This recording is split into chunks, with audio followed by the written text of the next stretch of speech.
Ms. Height became president of the National Council of Negro Women. She first met her NCNW predecessor and mentor, Mary McLeod Bethune, 20 years earlier. Ms. Height recalled that first meeting. She said, "I had never met a person who used her own personal power for others like my mentor, Mary McLeod Bethune. The day I met Mrs. Bethune was November 7th, 1937. I was working for the Phyllis Wheatley YWCA in New York, and Mrs. Bethune was having a meeting of the members of the National Council of Negro Women. I had seen her and heard her, but never had any direct contact with her. Mrs. Roosevelt was scheduled to speak at the meeting. I was assigned to meet her at the door. She came through the service entrance, and I ran around to get her. She made her speech, and all the women sang one of Mrs. Bethune's favorite songs, 'Let Me Call You Sweetheart.'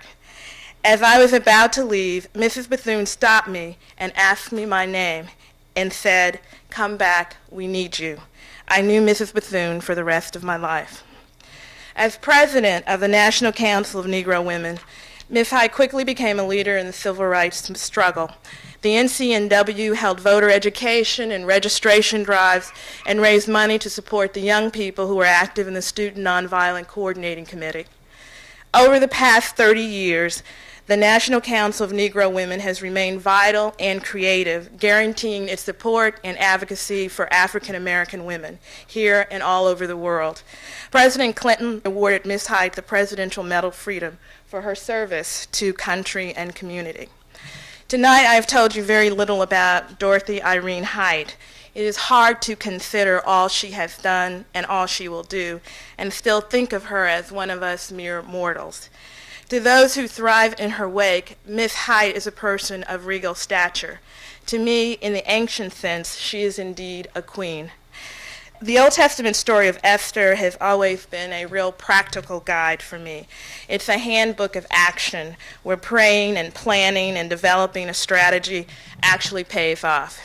Even when the stakes are high, even when the mission is risky, even when the critics are many.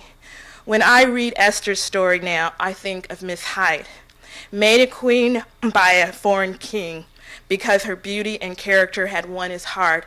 Esther risked her life by revealing herself to be a Jew and going before the king to ask that he withdraw his order to kill all those of Jewish birth.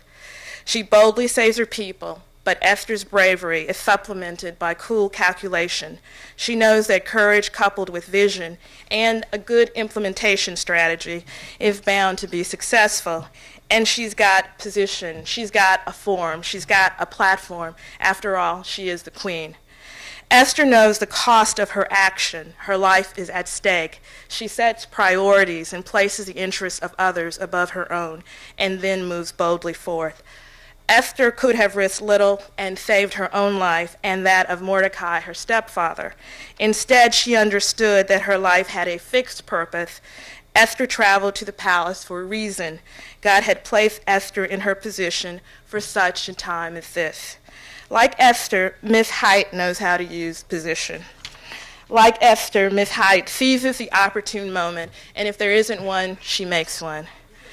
Like Esther, Ms. Height brings people together to talk and plan and pray. And like Esther, Ms. Height never moves before she's ready. Of all her accomplishments, I think of one that exemplifies Ms. Height's great resolve. And while I may not have all the facts exactly right, I'm sure you'll get the picture. Ms. Height fought long and hard to gain approval for a statue of Mary McLeod Bethune in Lincoln Park in Washington, D.C., an image of great power, grace, and joy. It was the first monument to an African American in the nation's capital. Across the park, a statue of President Lincoln stood with his back to Mrs. Bethune. To Ms. Height, it was obvious. It had to be turned around.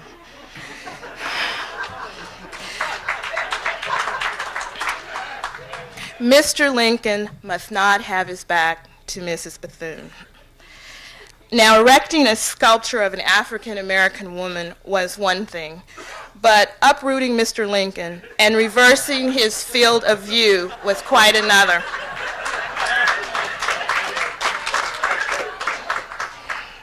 But Ms. Height gathered her people, set her network in action, prayed, explained, argued, cajoled, and persevered with one fixed goal in mind. No matter how many men of power cited presidents or practicality, no matter how many city planners argued aesthetics, Miss Height patiently stood by what she knew was right, for public sculpture is a symbol and delivers a message to all who view it. Today in Lincoln Park, its namesake gazes with respect at Mary McLeod Bethune.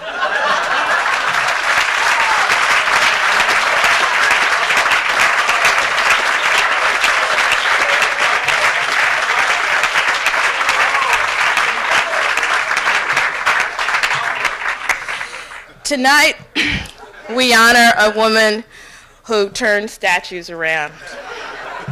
There are so many of us who honor you tonight because you taught us to do our homework.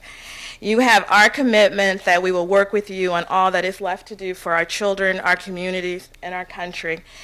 And challenged by your example, we will remember to use our lives to build and enrich and do for others. For who knoweth if we are come to this kingdom for such a time as this.